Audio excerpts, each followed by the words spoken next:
दिल्ली विद्यापीठाचे माजी प्राध्यापक जी.एन. साईबाबा यांची मुंबई हायकोर्टाच्या नागपूर खंडपीठानं निर्दोष मुक्तता केली। माओवाद्यांशी संबंध असल्याचा कथित आरोप त्यांच्यावर होता। या प्रकरणात 2017 मध्ये गडचिरोली सेशन कोर्टानं त्यांना जन्मठेपेची शिक्षा सुनावली होती, पण ही शिक्षा हायकोर्टानं रद्द ठरवून साईबाबांची निर्दोष मुक्तता केली।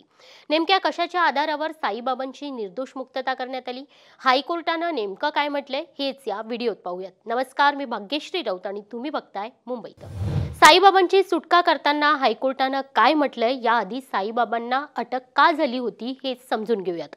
त्यासाठी आपल्याला 10 वर्ष मागे जावं लागेल। बंदी घातलेल्या कम्युनिस्ट पार्टी ऑफ इंडिया म्हणजे माओइस्ट आणि रिव्होल्युशनरी डेमोक्रॅटिक फ्रंट चे सदस्य असल्याच्या कथित आरोपावरून गडचिरोली पोलिसांनी 2013 ते 2014 दरम्यान जी.एन. साईबाबांसह 6 जणांना अटक केली होती। त्यानंतर दिल्ली विद्यापीठानं त्यांना निलंबित देखील केलं होतं। साईबाबांच्या घरातून कागदपत्र, हार्ड डिस्क आणि पेन ड्राईव्ह देखील जप्त केल्याचं पोलिसांनी त्यावेळी सांगितलं होतं। त्यानंतर त्यांना तुरुंगवासाची शिक्षाही झाली होती, पण मे 2015 मध्ये तब्येतीच्या कारणावरून मुंबई हायकोर्टाच्या नागपूर खंडपीठानं त्यांना जामीन मंजूर केला होता। त्यानंतर 2016 मध्ये त्यांना पुन्हा एकदा तुरुंगात टाकण्यात आलं। मार्च 2017 मध्ये त्यांना माओवाद्यांशी संबंध असल्याच्या कथित आरोपावरून गडचिरोली सेशन कोर्टानं दोषी ठरवलं। यापैकी साईबाबांसह 5 जणांना जन्मठेपेची शिक्षा सुनावली, तर 6वा आरोपी विजय तिर्कीला 10 वर्षांची शिक्षा सुनावण्यात आली। त्यानंतर साईबाबांसह 5ही जणांनी सेशन कोर्टाच्या निर्णयाला मुंबई हायकोर्टात आव्हान दिलं। साईबाबा 90% अपंग असल्यानं व्हीलचेअरवर असतात, त्यामुळे त्यांची सुटका करण्यात यावी अशी विनंतीही त्यांच्या कुटुंबानं वारंवार केली होती। यावर सुनावणी झाल्यानंतर ऑक्टोबर 2022 मध्ये न्यायमूर्ती रोहित देव, ज्यांनी की भर कोर्टात राजीनामा दिला होता, त्यांनी साईबाबांसह इतरांना निर्दोष सोडण्याचा आदेश दिला होता। यावेळी न्यायमूर्ती रोहित देव यांनी अतिशय महत्त्वाची निरीक्षणं नोंदवली होती। हायकोर्टानं म्हटलं होतं की यूएपीए कायद्याअंतर्गत केंद्र किंवा राज्य सरकारकडून मंजुरी मिळाल्याशिवाय कोर्ट गुन्ह्याची दखल घेऊ शकत नाही। ही मंजुरी देखील एका विशिष्ट वेळेत देणं गरजेचं असतं, पण सेशन कोर्टात याच गोष्टीचं पालन केलेलं नाही। यूएपीए अंतर्गत कारवाई करण्यासाठी वैध मंजुरी नसताना सेशन कोर्टात झालेली कारवाई ग्राह्य धरू शकत नाही। यावेळी न्यायमूर्ती रोहित देव यांनी महाराष्ट्र सरकारनं दिलेल्या 2 मंजुरींचा संदर्भही यावेळी दिला होता। यात पहिली म्हणजे 15 फेब्रुवारी 2014 ला 5 आरोपींविरोधात दिलेली मंजुरी, तर दुसरी म्हणजे 6 एप्रिल 2015 ला साईबाबांच्या खटल्यासाठी मिळालेली मंजुरी।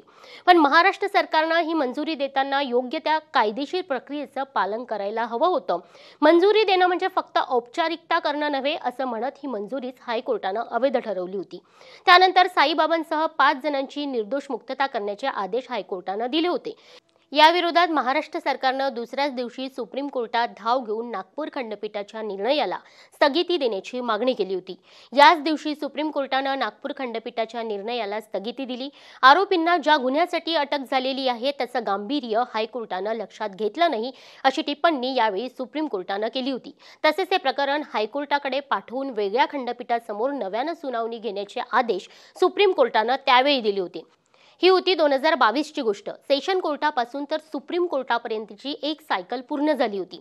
सुप्रीम कोर्टाच्या आदेशानंतर न्यायमूर्ती जोशी यांच्या नागपूर खंडपीठानं साईबाबांसह इतरांच्या याचिकांवर सुनावणी घेतली। हायकोर्टानं सप्टेंबर महिन्यात हा निकाल राखून ठेवला होता। आता मुंबई हायकोर्टाच्या नागपूर खंडपीठानं निकाल दिलाय।